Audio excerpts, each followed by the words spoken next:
Glória a Deus.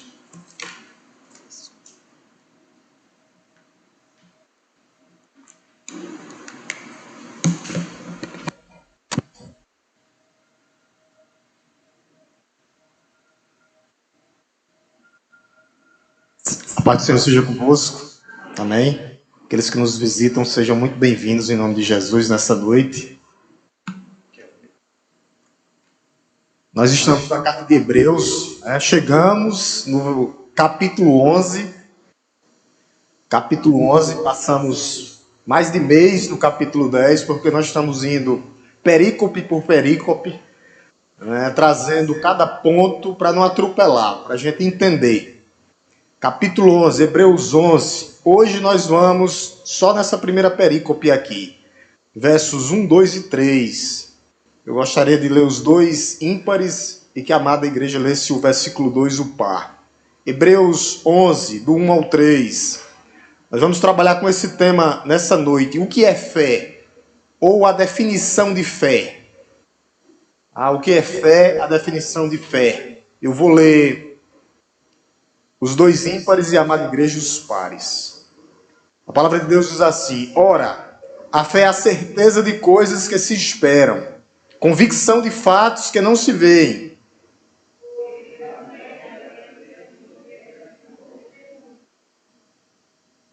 Vamos lá, igreja. Vamos ler o 3, todo mundo, para ler com força. Foi muito. Vamos lá, verso 3. Pela fé,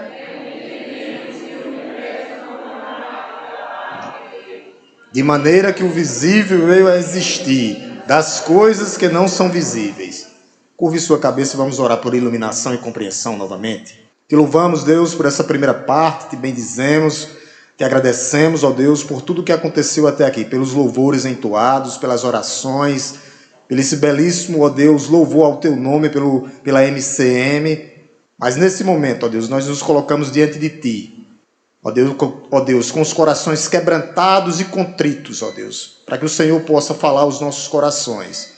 Com os ouvidos, ó Deus, sensíveis para ouvir o que vem do céu, o que vem do alto. Fala aos nossos corações, ó Deus, como o Senhor vem falando, através da tua palavra. Tudo isso nós te pedimos, desde já, e já te agradecemos, no nome santo e poderoso de Jesus. Amém? Definição de fé. O que é fé? Antes desse contexto aqui, nós demos uma olhada no capítulo 10, principalmente na última parte, que o autor vem falando que os cristãos, eles têm alegria, mesmo em meio ao sofrimento, por causa das promessas de Deus. Nós vimos isso lá no capítulo 10, do 32 ao 39. Alegria em meio aos sofrimentos. Por quê? Porque nós temos uma promessa maior. Qual é a promessa maior? Que Deus ele vai vir buscar a sua igreja. As garantias, uma herança maior, melhor, que nos aguarda, que é o céu. Então, as breves e momentâneas tribulações não são comparadas com o que está por vir, com a glória do porvir. Então, nós nos apegamos nisso. Por isso que o escritor de Hebreus ele vem batendo no ponto. Qual o ponto dessa carta? A perseverança dos santos. Para a igreja não retroceder, não voltar atrás, não voltar para os velhos hábitos pecaminosos, as velhas práticas, como nós vivíamos antes da conversão. O autor ele exorta a igreja, chama a igreja, não voltem, porque a apostasia para aqueles não tem mais jeito para eles. Eles vão estar no estado que eles não conseguem mais voltar para Deus. Mas eu sempre lembrei à igreja que Deus, ele sempre vai atrás da sua ovelha perdida. Se for a ovelha do Senhor, ela volta para o aprisco. Tá? Agora Deus, ele não vai atrás dos bodes. Ele não vai atrás dos incrédulos. Mas das suas ovelhas ele vai. Então, o escritor aqui lembra dos sofrimentos passados por aqueles homens daquela igreja. Para quê? Para a igreja não retroceder, não voltar atrás. Então, nesses 3 versículos ricos, ele vai falar sobre a definição de fé. É uma das passagens mais conhecidas da Bíblia. É esse texto aqui. E esse texto aqui é um dos textos mais completos. A Bíblia fala em outros locais sobre fé, mas aqui nós temos uma uma definição sistematizada do que é fé.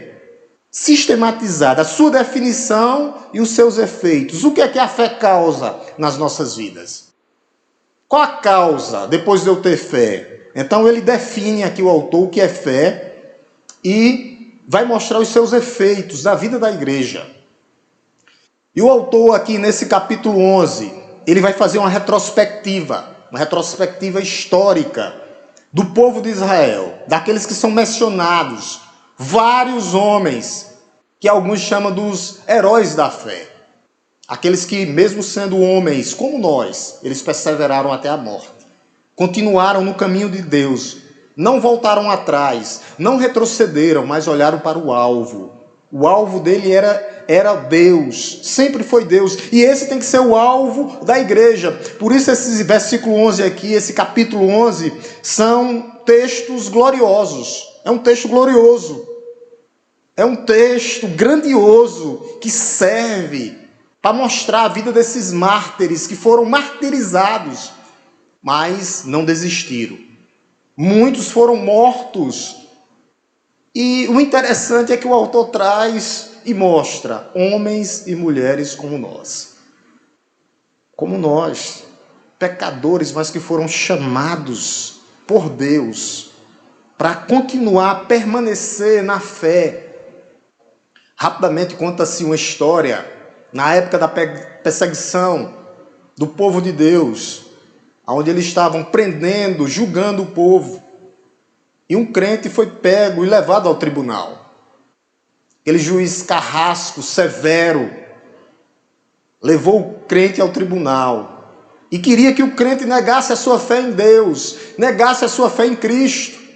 Aí ele disse: eu não posso negar a fé num Deus fiel. Como é que eu vou deixar de ser fiel a um Deus que foi fiel até hoje? Eu não desisto desse Deus.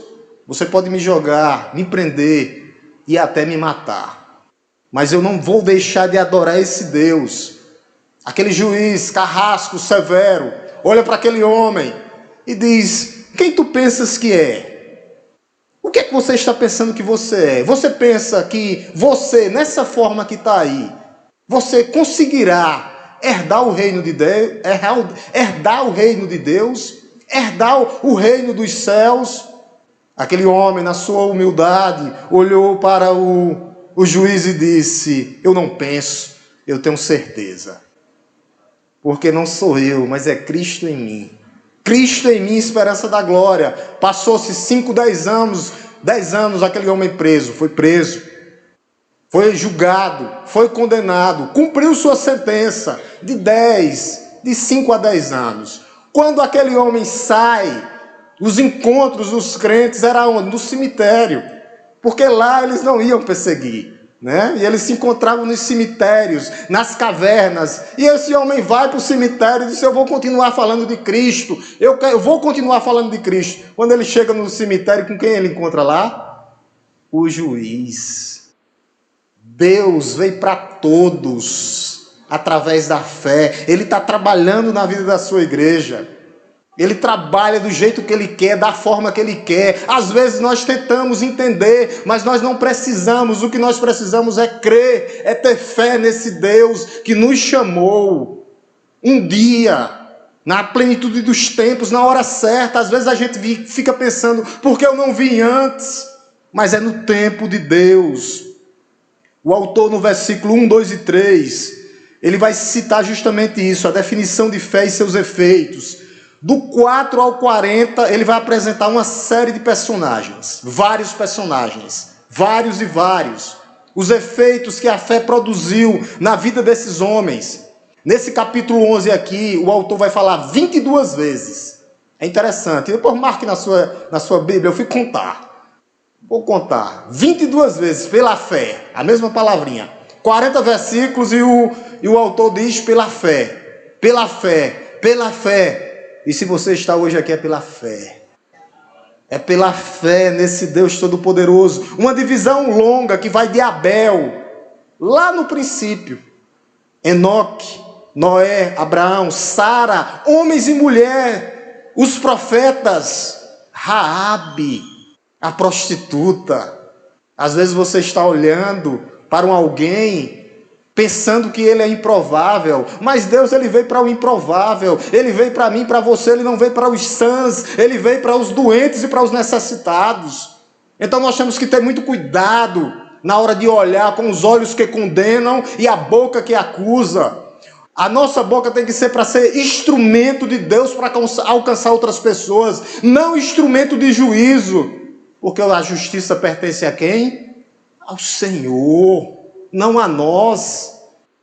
Nós temos que simplesmente ser instrumentos usados por Deus, boca que condena, olhos que acusam. Nós temos que ter cuidado, igreja, cuidado. E ele fala, aí passa por Sansão, Jefté, Davi, Samuel. As perícopes vão vir para a gente entender toda essa sistemática que esse autor fez.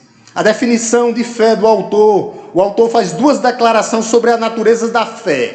É muito interessante que você olhe e perceba isso. Duas declarações que ele faz, tá? Do que é fé, no capítulo 1, versículo 1. Versículo 2, ele vai falar dos efeitos ou as causas. O que é que causa na minha vida? O que é que nós obtemos através da fé?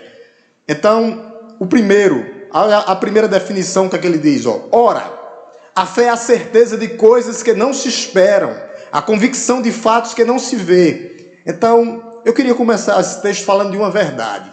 A primeira verdade, trazendo para esse texto para a igreja entender. A primeira coisa que eu queria falar, antes de trazer essas duas definições aqui, que é o quê? Quais são as duas definições? Está aqui, esperança e convicção. Isso é fé. Não precisamos ver, mas o que nós precisamos é ter a certeza. Antes disso, eu queria falar de duas verdades. A primeira coisa, o que não é fé, tá? O que não é fé? Primeira coisa, não é um pensamento positivo, não.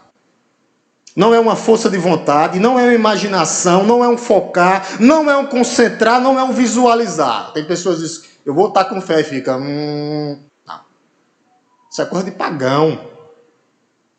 Fé, nós temos fé no invisível. Então, pastor, a segunda verdade, o que é fé? O que é fé? A fé é a simples confiança inabalável de que um Deus, um dia ele prometeu uma coisa nas nossas vidas. São as promessas de Deus. Então, fé é a simples confiança inabalável que um dia Deus prometeu e um dia ele irá cumprir. Você crê nisso? Você crê nisso? Todas as suas promessas e profecias serão cumpridas na vida do seu povo, na vida do povo de Deus. Portanto, a fé não lida com dúvida, mas se apoia numa certeza inabalável que esse poderoso Deus começou e finalizará. Um Deus poderoso, trino, onisciente, onipotente, onipresente, fiel, que cumpre todas as suas promessas. Por que, pastor, ele cumpre? Porque ele não é homem para que minta, nem filho do homem para que se arrependa. Ele é Deus, o Todo-Poderoso, que fez um dia uma promessa para você e ele irá cumprir. Ele irá cumprir 3 fatos ou verdades sobre a fé que nós temos que ter. A primeira, isso aí você tem que ir anotando, quanto quem tem caneta. O primeiro fato da fé é a certeza da salvação. Quem tem fé tem certeza que vai para o céu, que nós somos salvos e que nós nos apegamos nessa esperança, nesse Deus. Por quê, pastor? Porque o salário do pecado é a morte, mas um dia na plenitude dos tempos, desde Gênesis 3,15, Deus fez uma promessa e ele irá cumprir essa promessa na minha e na sua vida. Ele irá cumprir, isso é fé. Se você tem fé da salvação, essa é a primeira verdade, esse é o primeiro fato. E fatos são eternos. E isso é uma verdade, e verdades vindas de Deus, elas são absolutas. Fatos eternos, verdades absolutas, e você tem que se apegar nisso. Um dia nós estaremos com Ele, face a face, pela graça mediante a fé. Em quem, pastor? Em Cristo. Em Cristo. O segundo fato da fé, ou a segunda verdade, é o convencimento interno. O Espírito Santo vai lá no seu coração e testifica que você é filho de Deus, e você crê, e você agora não passa mais a viver pelas coisas temporais aqui desse mundo, mas você agora pela fé vai viver pelas coisas eternas. Você vai viver pelas coisas eternas, pelo patrimônio maior e superior. Por isso você tem que estar convencido disso. O Espírito Santo internamente no seu coração dizendo: filho, tu és meu, nunca te deixarei, jamais te abandonarei. É nessas coisas que nós nos pegamos. Essa é a certeza da fé. Eternidade e imortalidade, juntamente com o Pai. E os outros, pastor? Lago de enxofre. Não vai ter tempo, porque vai ser só agonia, dor, lamento, mas não dará mais tempo. A terceira verdade sobre a fé é que ela está baseada hoje na palavra de Deus. Nós não procuramos outras coisas, simplesmente a palavra de Deus. A fé em Deus. Deus é o objeto da fé. Cristo é a joia, aquele tesouro escondido que nós encontramos. Cristo é o objeto, Deus é o objeto, Cristo é a joia maior, e o Espírito Santo fica como penhor, como garantia que essa palavra não vai passar. Ele não disse: passará céus e terra, mas a minha palavra permanecerá. São as promessas de Deus, e essa é a terceira verdade. Por quê, pastor? Porque Deus falou e nós cremos. Por quê, pastor? Porque Deus prometeu e nós confiamos. Por quê, pastor? Porque a palavra de Deus não pode falhar, e nós agora obedecemos. Obedecemos, cremos, confiamos e obedecemos pela fé. Por isso que Jesus disse: passará céus e terra, mas a minha palavra permanecerá. Fé nessas promessas de Deus. Fé nas promessas. Sem promessas não é fé.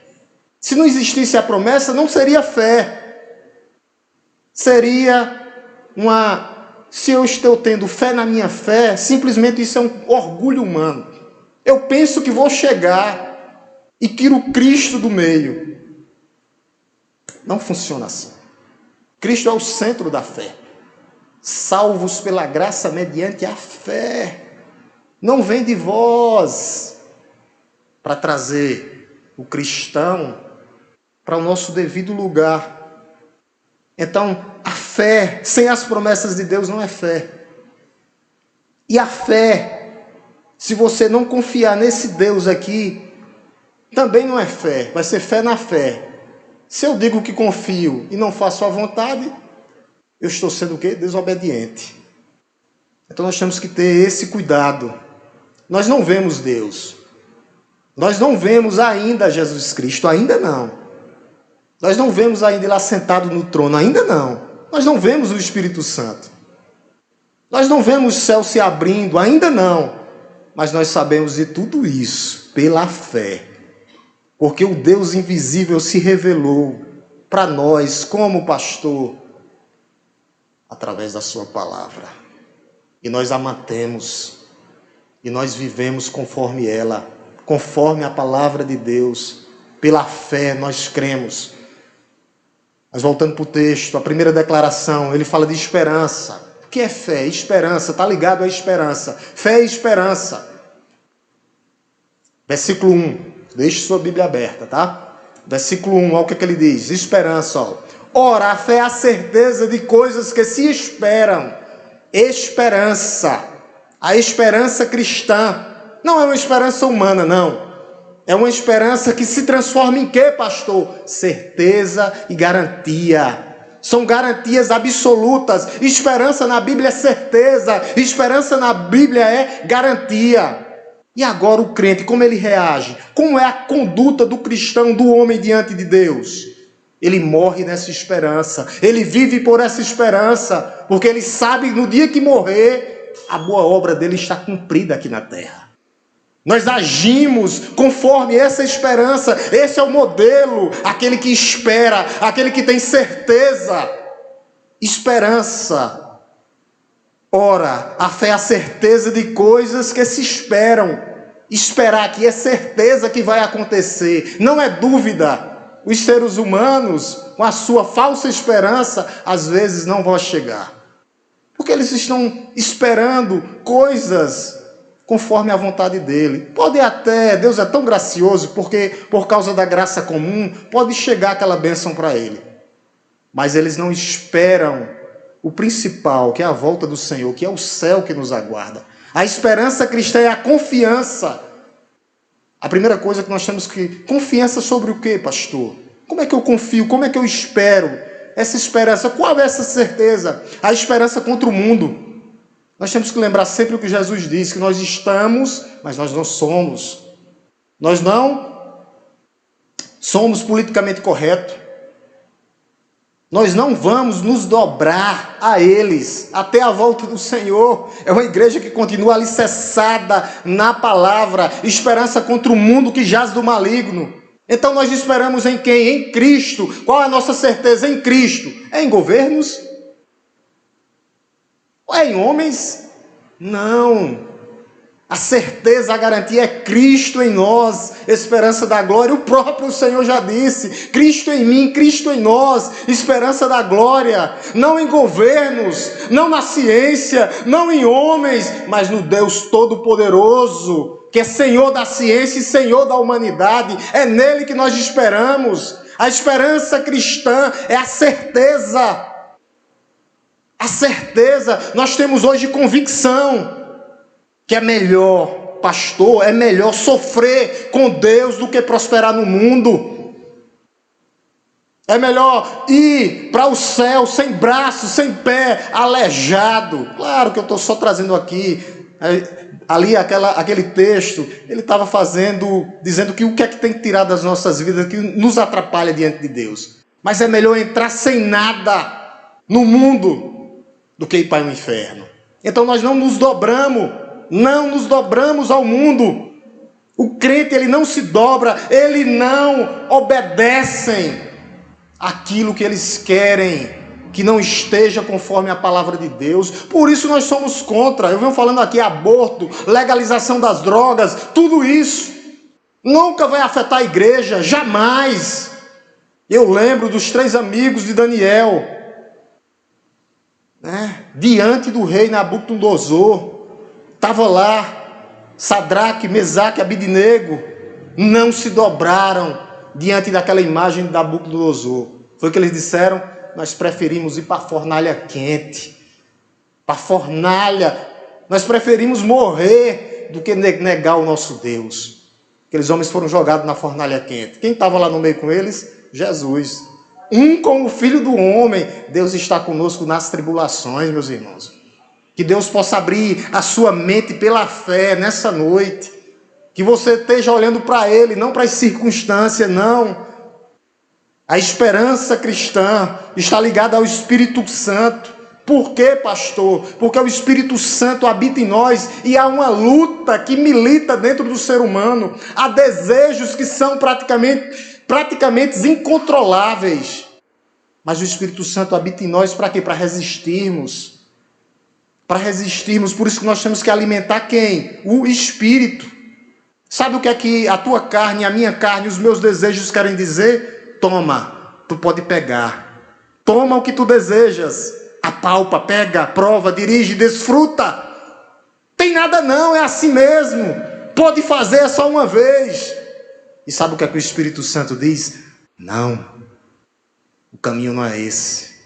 O sinal de alerta é aceso.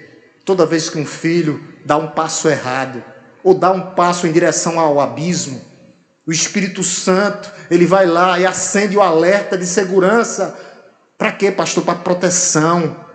Ele vai contra a nossa carne. Por isso nós temos essa esperança, nós temos essa certeza. E agora o que é que nós fazemos, pastor? Nos enchemos do Espírito Santo de Deus. Porque um dia, através de Cristo, nós fomos batizados com o Espírito Santo de Deus. Diego, coloca para mim, por favor, Efésios 1:13, para a gente ler junto com a igreja, tá, igreja? 1:13. Vamos lá, igreja. Nele...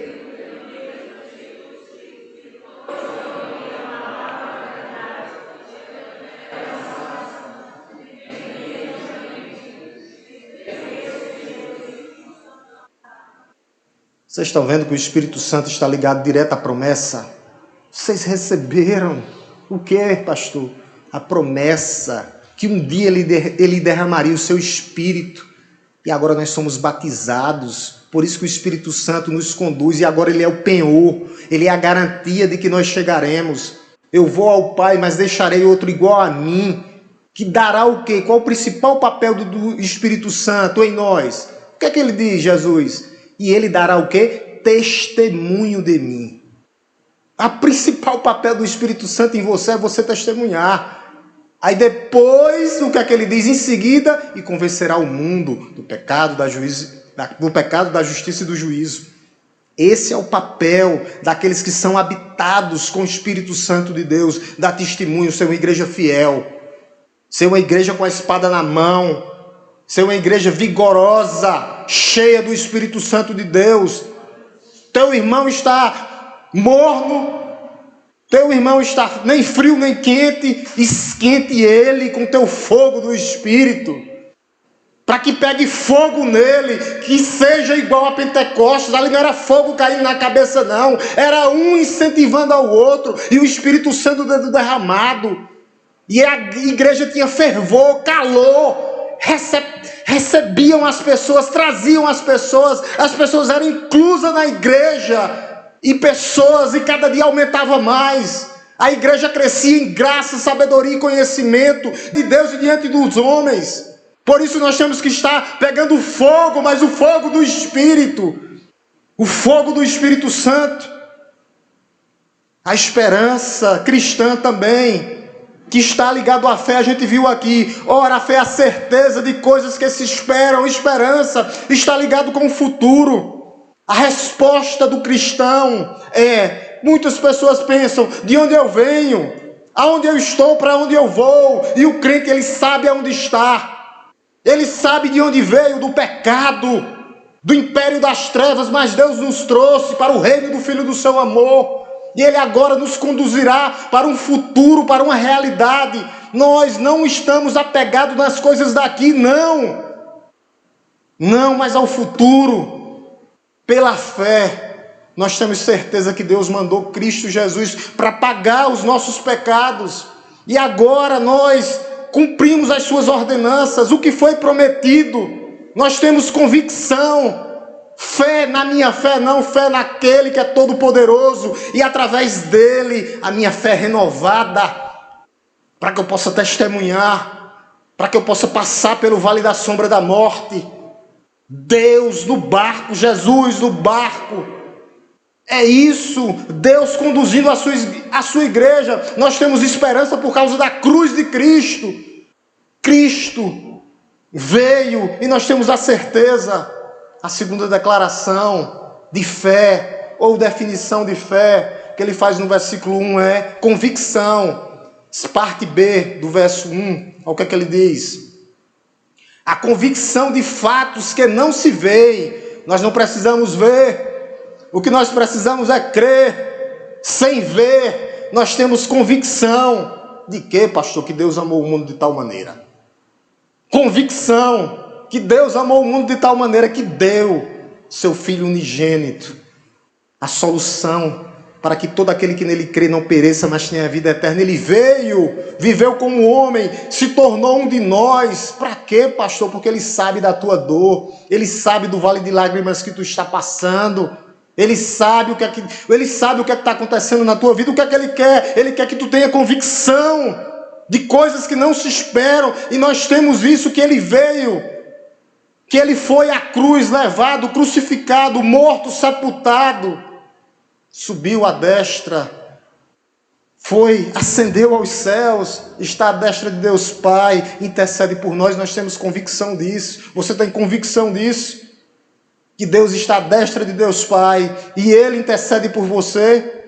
Isso é convicção, que esse Deus se fez homem, subiu, ascendeu aos céus e está à destra de Deus Pai, e é o único que pode fazer mediação entre eu e Deus, Jesus Cristo, Filho de Deus. Por isso é pela fé. A fé em quê, pastor? Quer dizer, convicção de fatos que não se veem. no invisível. É isso mesmo. Mas o invisível que se tornou visível aos nossos olhos e ao nosso coração. Convicção. Convicção que vem do céu. Agora é como se nós, eu e você, nós podemos ver Cristo pela fé, podemos tocar, podemos sentir, podemos ouvir, podemos ver e podemos falar, porque temos acesso direto a Ele. É a convicção do crente que tem que ser essa, convicção. Hoje pela fé nós temos convicção. De que, pastor? De onde vinha? De onde nós estávamos, aonde nós estamos hoje e para onde nós vamos, para o céu. Essa é a convicção que o crente tem que ter. É esta convicção. 2 efeitos agora da fé em nossas vidas. O que é que nós obtemos através da fé? Verso 2 e 3. O primeiro efeito da fé. O primeiro efeito que a fé causa na nossa vida. Isso é maravilhoso. Quando eu leio isso, às vezes você passa por cima. Eu disse, meu Deus, como eu sou pequeno, até inútil, miserável. Você passar por cima disso aqui, aí quando você vai ler, reler, é que você passa. Versículo 2, o primeiro efeito da fé na vida. Pois pela fé os antigos obtiveram um bom testemunho. Nós temos o bom testemunho de Deus. Deus testemunhando sobre nós. Já pensou? Eu fico, meu Deus, eu passo por isso. Depois é que eu marco na Bíblia, depois de 10 anos de crente. Nossos antepassados tiveram, aqueles que creram e nós também temos, o bom testemunho de Deus. Eles obtiveram, por quê, pastor? Pela fé. A fé honra a Deus e Deus dá honra a quem tem honra. Deus dá honra a quem tem honra. Sem essa fé é impossível agradar a Deus. Ele diz aqui no verso 6, ó. É o que é que ele diz? Verso 6. Só para a gente pegar um pedacinho. De fato, sem fé é impossível agradar a Deus, porque é necessário que aquele que se aproxima de Deus creia que Ele existe e que recompensa os buscam. Pela fé. Vocês lembram do testemunho do próprio Deus na vida de Jó? É interessante, Deus dando o testemunho para Satanás. Ó. Eu fico... Aí você vai para o livro, a gente fica maravilhado. Jó, meu filho, homem, íntegro, reto, temente a Deus e se desviava do mal. 4 testemunhos daquele homem. É isso. O próprio Deus dá testemunho dos seus filhos. Às vezes a gente passa por isso. Mas lembre que nós ainda somos pecadores. Remidos com o sangue do Cordeiro. Já não existe mais nenhuma condenação.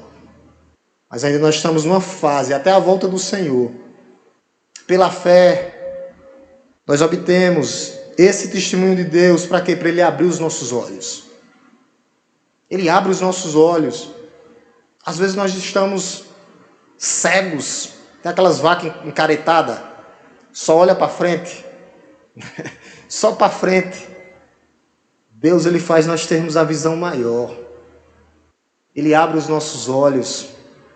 Abre os nossos olhos. Eu queria botar um fato interessante que Diego colocasse aí para a gente ler.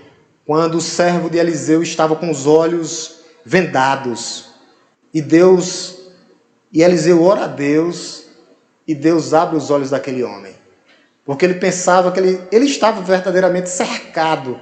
No vale da sombra da morte. Muitos inimigos. Mas através da oração, quando Eliseu ora, os olhos daquele homem é aberto. Às vezes nós estamos assim. Por isso, através desse testemunho, Deus ele abre o nosso entendimento. Diego, 2 Reis 6, 15 a 17. 2 Reis 6, 15 a 17. Só essa cena aqui me veio, eu botei aqui na minha pregação. Olha o que é que ele diz, ó. O servo do homem de Deus, isso era servo de Eliseu, levantou-se bem cedo e ao sair, eis que as tropas, cavalos e carros de guerra, havia cercado a cidade. Então o moço disse a Eliseu, ai meu senhor, o que faremos? Verso 16. E Eliseu respondeu: não tenha medo, porque são mais os que estão conosco do que os que estão com eles. Verso 17 dele. E Eliseu orou e disse: Senhor, peço-te que abras os olhos dele para que veja. O Senhor abriu os olhos do moço e ele viu o monte estava cheio de cavalos e carros de fogo ao redor de Eliseu. A fé, quando nós temos fé, nós estamos cercados por esse Deus. As tribulações são desse tamanzinhos. Os cavalos de fogo, os anjos de Deus acampam ao nosso derredor. A mão soberana de Deus está sobre a sua igreja. Nós temos que abrir a nossa mente para saber que nós estamos protegidos, cercados por esse Deus Todo-Poderoso, que cuida se eu caio para a esquerda, que cuida se eu caio para a direita. Se eu estou caminhando, Ele está me conduzindo, para que eu não possa olhar para trás. O meu Senhor, o que faremos? Eliseu ora: abre os olhos dessa igreja, Senhor, para ela saber que ela está cercada pelo próprio Senhor. O monte estava cheio de cavalo de fogo, porque o Deus da batalha, o Deus de guerra, é Ele que labuta por mim e por você. Pastor, o que é que eu preciso fazer? Crer. A sua fé tem que ser do tamanho de um grão de areia, só isso. Crer, para que os seus olhos sejam abertos, igual o servo de Eliseu foi. E o servo passou a contemplar e viu a glória de Deus. Por isso, fé significa isso. Nós nos voltamos pessoalmente para Deus. A realidade invisível de um Deus que é espírito e verdade, mas que se faz presente em todos os lados das nossas vidas. A fé torna-se o caminho em que realizamos as nossas experiências pessoais com Deus. A sua experiência é sua, mas você tem esse momento pessoal com Deus, para experimentarmos a realidade desse Deus Todo-Poderoso. Por isso nós temos que nos colocar dentro dos propósitos de Deus, como pastor, sem reservas. Os propósitos de Deus, não pode haver reservas nos nossos corações, não. Nós temos que estar completamente, totalmente, cremos nisso. Ou estamos vacilantes, sem reservas. Corpo, alma e espírito. Por isso que Deus ele se manifesta através dessa fé. Mas pastor, e a salvação? Unicamente para os que crê. Unicamente para os que crê. É dessa forma que agora nós conseguimos ver, nós temos percepção dentro da nossa consciência. Deus fala aos nossos corações através da fé. Nós temos certeza, porque o Espírito Santo ele testifica, ele nos presenteia com esse Deus, Espírito invisível completo que nos cerca. Esse é o testemunho. Esse é o testemunho. E agora que você já tem até o Espírito Santo em você, testificando, testemunhando ao seu coração que você é filho, que você não é mais bastardo, mas que você agora foi você foi juntado à videira verdadeira, aquele galho que se juntou e teve vida novamente, concedido por fé em Cristo. Graça, fé, andam de mãos dadas. É isso. Por isso que ele se declara agora ao nosso favor, e nós obtemos o testemunho de Deus, e temos como exemplo o testemunho desses homens, esses heróis da fé aqui, homens como nós, homens que não desistiram, que não ficaram pelo meio do caminho, com a primeira pedra de tropeço que vai surgir. Ou você pensa que não vai surgir? Vai surgir, meu irmão. Mas lembre-se que pela fé Deus nunca vai nos abandonar. Homens e mulheres que são exemplos para a igreja. Terceiro versículo. Versículo 3. Nós estamos falando, lembrando dos efeitos da fé. Lembramos do primeiro, o próprio Deus testemunhando em favor da sua igreja. O segundo efeito, nós cremos que tudo isso aqui foi criado por um Deus que é criador de tudo. Olha o que é que ele diz. Pela fé entendemos que o universo foi formado pela palavra de Deus, de maneira que o visível veio a existir das coisas que não são visíveis. Louvado seja Deus. Quem quiser vir do macaco que vem, eu mesmo não. Eu sou criatura de Deus. Criatura de Deus. Criatura de Deus, criado. Aqui ele está citando a criação. Lembra lá? Jesus na criação, haja luz. Através do quê? Da sua palavra. Haja o quê? Firmamento. Gênesis 1. Haja os luzeiros. Haja. Aí ele completa em João 1. No princípio era o verbo estava com Deus e o verbo era Deus. No princípio era a palavra era Deus. O próprio Jesus criando, haja luz, haja firmamento, haja as estrelas, haja os luzeiros. Por isso, lá em João vai dizer que todas as coisas foram feitas para Ele e por Ele. E lá em Romanos ele completa. E sem Ele, nada do que foi feito poderia existir. Nós cremos nisso. O relato da criação está onde? Registrado aonde, pastor? Nas Escrituras. Não é lendas urbanas ou antigas concepções mitológicas não ultrapassadas, não. É uma revelação confiável que Deus criou tudo. Criou os céus e a terra, criou o universo. O universo foi criado por Ele. Os filósofos egípcios e gregos diziam que a matéria era eterna. Já existia. Não, Ele criou tudo, do nada, da escuridão. Ele trouxe a luz. Haja luz. O universo não é um produto de uma explosão, Big Bang. Como é que pode? Mentiram para nós no colégio quando nós éramos pequenos. Big Bang nunca foi. Rigorosamente a Terra está no lugar dela certinho. Se o Sol encostasse mais um pouco, nós seríamos o quê? Queimados vivos. Se o Sol se afastasse um pouco, o que aconteceria com nós? Nós seríamos congelados. Como é que pode? Porque é um Deus perfeito que criou tudo isso. Perfeito, e nós cremos nisso. Se a lua não estivesse lá, o mar já tinha se enchido de... Não daria vida, já tinha se enchido de lixo. Então as marés vêm para desaguar, traz a respiração, tudo é perfeito. Por isso nós cremos no Deus da criação, que tudo isso foi. O segundo efeito é, versículo 3, pela fé entendemos que o universo foi formado pela palavra de Deus. Haja. E o homem também, né? Pegou do pó da terra, acordar. Vocês que estavam dormindo. Soprou nas suas narinas e trouxe a existência, criou. E a mulher tirou a costelinha lá, colocou em Eva, criou. Igualmente Ele nos criou. Igualmente Ele nos criou.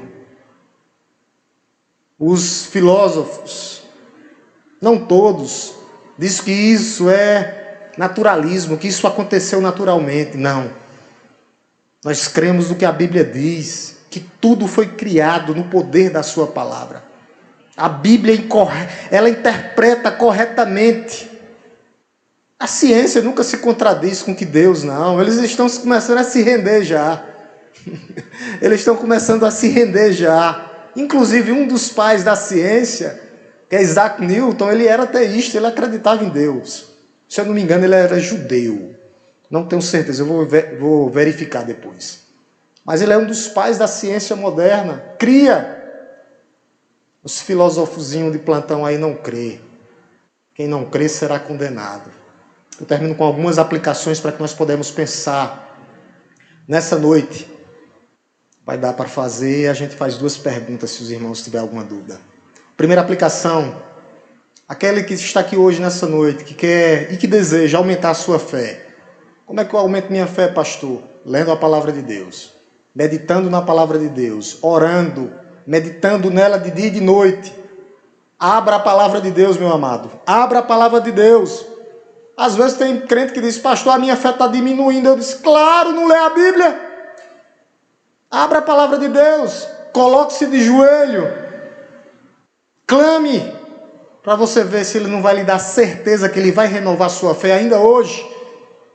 Ele renova. Aí não, minha fé está diminuindo. Está mesmo.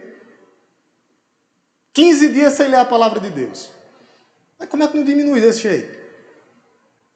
Segundo, que nossa mente possa estar alinhada à mente de Cristo.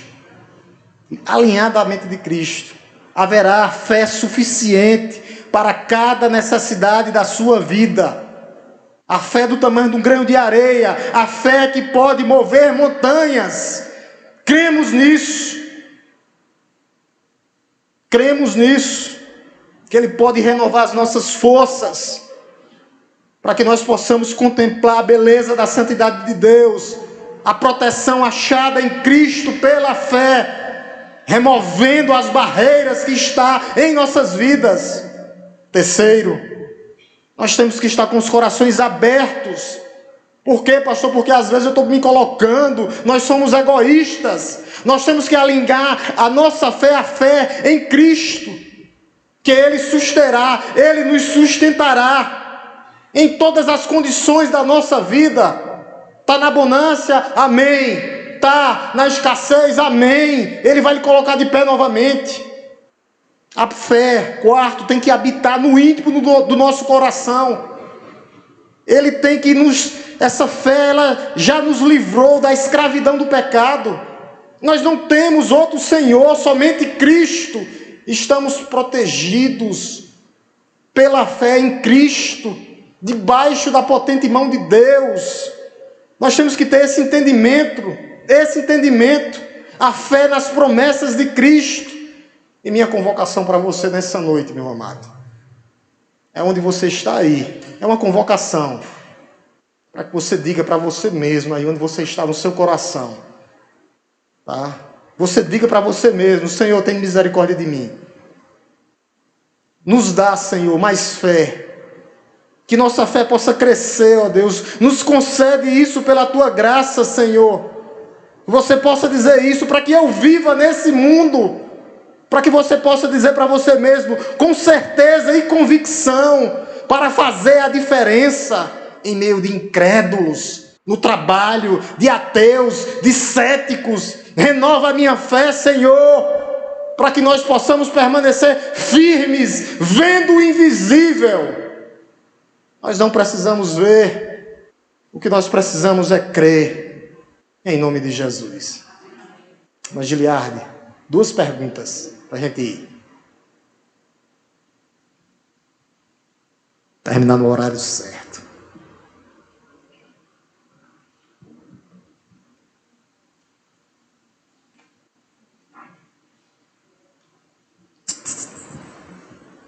Alguém tem alguma pergunta? Alguém tem alguma pergunta? Todo mundo entendeu, né, Giliardi? Acho que todo mundo entendeu. Hoje que todo mundo entendeu. Ninguém está com dúvida, não. Pois vamos orar em nome de Jesus, né? Nós tínhamos 5 minutos, mas é os 5 minutos de oração para a gente ir para casa, em nome de Jesus. O texto fala por si próprio, né? Texto rico. Vamos orar em nome de Jesus. Te louvamos, Deus Todo-Poderoso, Criador dos céus e da terra. Obrigado, Senhor, por esse momento. Nós estarmos aqui, ó Deus, estudando a Tua palavra. Vendo, ó Deus, que nós estamos aqui hoje pela fé. Graça mediante a fé. E nós te louvamos, Deus. Porque nós somos o Teu maior milagre. É quando um pecador vem a Ti, ó Deus, arrependido, confessante, crendo que o Senhor é Senhor de todas as coisas. Que o Senhor criou o universo. Que o Senhor testemunha em nosso favor. Hoje nós temos convicção, esperança, certeza. Ó Deus Todo-Poderoso, que o Senhor começou a boa obra em nossas vidas, e o Senhor há de finalizar até o dia do Senhor. E nós aguardando o Maranata, ora vem, Senhor Jesus. Vem buscar a tua igreja, Senhor. Ela já está preparada, adornada, vigilante, com a espada na mão. Mas ela vai continuar pregando o teu evangelho até a volta do Senhor. Que o Senhor possa abençoar aqueles que nos visitam nessa noite.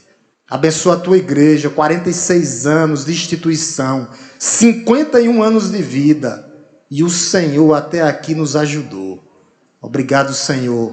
Que o Senhor esteja trazendo aqueles que estão afastados. Vai de encontro aos enfermos, ó Deus. Curando, sarando, restaurando. Tu és o mesmo Deus de ontem, hoje e eternamente. Tu não mudas. E nós cremos, ó Deus. Cremos que o Senhor é fiel. E que o Senhor cumprirá todas as suas promessas. Obrigado, Deus Todo-Poderoso, Criador dos céus e da terra. Muito obrigado por essa noite. Que o amor de Deus Todo-Poderoso, Criador dos céus e da terra, que a graça redentora, salvadora, transformadora de nosso Senhor e Salvador Jesus Cristo, e que as doces consolações do Santo Espírito esteja conosco, não só hoje, mas todos os dias das nossas vidas. Deus nos abençoe, meus irmãos. Deus nos abençoe. Quarta-feira nós continuamos. Vamos para a outra perícope, em nome de Jesus.